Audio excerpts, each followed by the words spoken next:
இந்த மாதிரி இந்த 4Gன்னு ஒரு படத்தில் நான் ஜிவியோட நடிக்கிறேன். 2 பேரும் ஹைதராபாத்தில் ஷூட்டிங்க்கு ஃப்ளைட் ஏறுறோம். ஏறும்போது நான் கேட்குறேன், இப்போ எத்தனை படம் மச்சி நடிக்கிற அப்படின்னோடனே 7 படம் மச்சி அப்படின்னா. போய் இறங்கினோடனே நான் கேட்குறேன், மச்சி எத்தனை படம் சொன்னேன்? 11 மச்சி அப்படின்னா. டேய் அதுக்குள்ளே எங்கடா 4 படம் கமிட் பண்ணி இப்போ தான் மெசேஜ் வந்துச்சு அப்படின்ட்டு. எத்தனை சொன்னாரு? 11. இப்போ கேட்டுப்பாரு, இப்போ 18 இருக்கும். இல்லை இப்போ அதை பண்ண முடியாது. ஏன்னா வேற படத்துக்கு போயிடக்கூடாதுன்னு தான் நம்ம தலைவர் பாலாசா இருக்கார் இல்லையா, அவன் மண்டையை போட்டு நல்லா இதுக்குள்ள விட்டு தேய்ச்சி ஒரு காதை வேற காணும். முதல் நாள் ஷூட்டிங் முடிச்சு எங்கடான்னா அதை எடுத்துட்டாரு மச்சி பாலா சார் அப்படின்ட்டான். ஸோ அதனால இனிமே ஒன்றும் பண்ண முடியாது, இந்த படம் முடிச்சுட்டு தான் போய் அவனை மச்சி. சமீபத்தில் சதீஷ் எனக்கு இடையில ஒருத்தர் ஃபோன் பண்ணார். ஃபோன் அட்டன் பண்ணேன். சார் வணக்கம் சார். வணக்கம். சூரிங்களா? ஆமாங்க சூரி தான் பேசுகிறேன். சார் நீங்கள்? ஒன்றும் இல்லைவா, நான் இன்கம் டேக்ஸ் ஆஃபீஸ்லேருந்து பேசுகிறேன். அவங்க உங்கள் வீட்டுக்கு வரலான்ட்டு இருக்கோம். சார் ப்ளீஸ் வாங்க வாங்க வாங்க வாங்க. Come sir. ரொம்ப சந்தோஷப்படுங்க சார். நீங்களே எங்கள் வீட்டுக்கு கெஸ்ட்டாக வந்து ரொம்ப பெருமைப்படுவீங்க சார். ஏன்னா நாளை பின்ன ஏதோ சப்போஸ் ரைடு அப்படி இப்படின்னா உங்கள் உதவிலாம் தேவைப்படும். டேய் நான் வர்றதே உங்கள் வீட்டுக்கு ரைடுக்கு தாண்டா அப்படின்னாரு. ரைடுக்கா? எதுக்கு சார்? ஆமாம் காமெடியா, நீ நிறையா படம் பண்ணிக்கிட்டு இருக்கா, அதனால் உங்கள் வீட்டுக்கு வரலான்ட்டு இருக்கோம் அப்படின்னாரு. சார் நிறையா படம் பண்ணுறதுனால நீங்கள் ரைடு வரணும்னு நினச்சிங்கடா, தயவுசெய்து முதல்ல ஜிவி சார் வீட்டுக்கு போங்க. அவர் தான் நிறையா படம் பண்ணிட்டு இருக்காரு எங்களை விட. போயிட்டு அப்படியே வெறுங்கடை வரணும், பக்கத்தில் அப்படியே விஜய் சேதுபதி இருப்பாப்புல, மாப்பிள்ளை வீட்டுக்கும் போயிட்டு வந்தீங்கன்னா உங்கள் பையன் நம்பிடும். தளபதி 2 அவங்ககிட்ட கூட டேட்டு வாங்கிடலாம். ஆனால் ஜிவி சார் டேட்டு வாங்க முடியாதுன்றாங்க. ஏன்னா அவர் டேட்டு அவரே வாங்க முடியாதுன்றாங்க, அவரே நினச்சாலும் கிடைக்காதுன்றாங்க. அவ்வளோ பிஸியாக இருக்காரு. வாழ்த்துக்கள் சார். இதே மாதிரி நீங்கள் ரொம்ப பிஸியாக இருக்குங்க சார். கொஞ்சம் எங்கள் பக்கம் கவனம் செலுத்தலாம் சார். நிறையா படம் பண்ணுறீங்க, லைட் அங்கிட்ட செதற விடுங்க. எங்கள் சைடும் வர்றோம் நாங்களாம். ரொம்ப நன்றி சார். வாழ்த்துக்கள்ங்க சார். தம்பி சொல்கிற மாதிரி சிவா வந்து வள்ளிகாந்த் வயசுலேயே பேசிகிட்டே இருப்பாப்புல.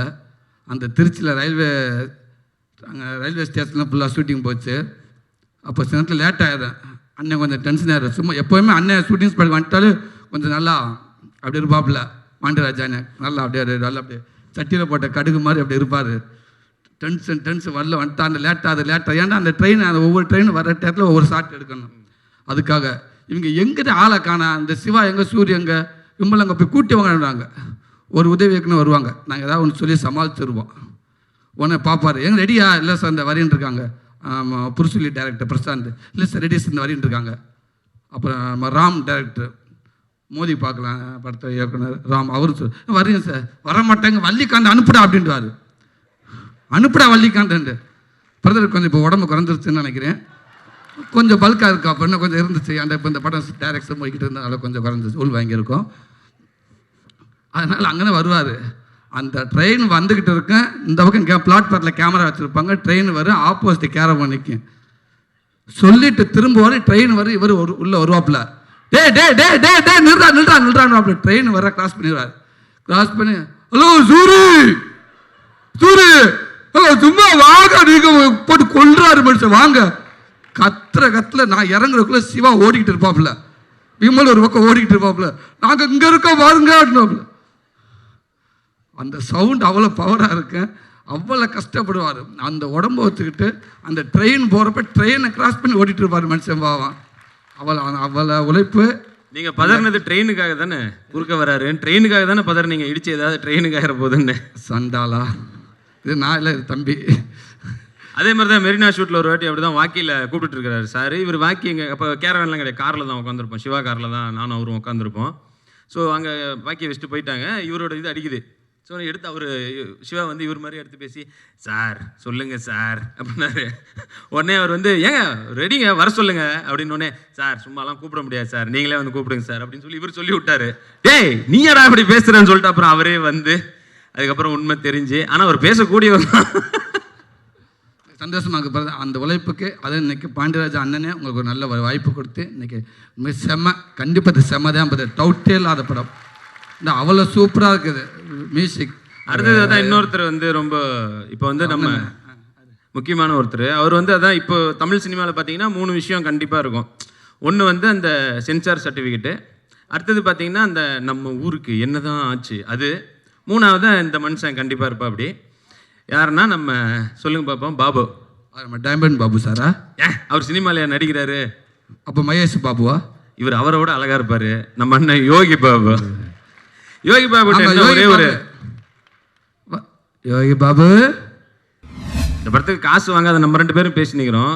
டபுள் காசு வாங்கியிருக்கிறான் ஹீரோவா நடிக்கிறதுக்கும் மியூசிக்கும். அவனையும் ஒரு வாட்டி மேலே கூப்பிட்றோம் வாப்பா. சரி நீ என்ன குளிச்சுட்டு வந்தா தலையை தொடச்சிட்டு வர்றது இல்லையா? என்னது அப்படியே தலையில் கட்டிட்டு வந்த? என்னது இது ஒய்? இது வந்து ஒரு ஹைட் அவுட் மாதிரி அப்படியே மறைச்சி கெட்டப்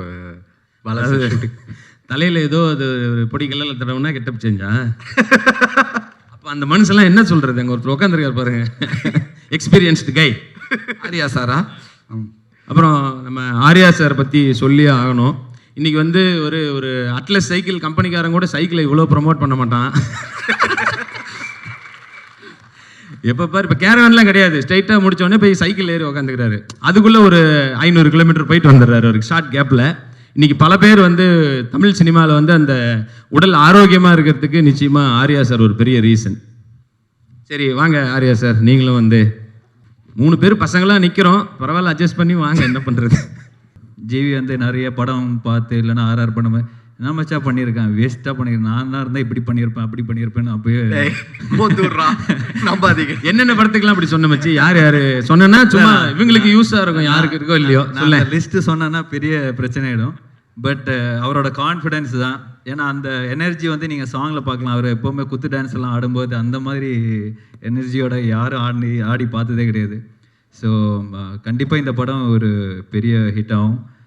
டைரக்டர் அவர் பற்றி எல்லாருமே பெருசாக சொல்கிறாங்க. Very happy for you brother. ஏன்னா அவரோட ஹார்ட் ஒர்க், அவரோட இதுதான் வந்து இவ்வளோ பேர் வந்து இவ்வளோ ஹாப்பியாக இந்த ப்ரோக்ராமை ஹோஸ்ட் பண்ணுறாங்க.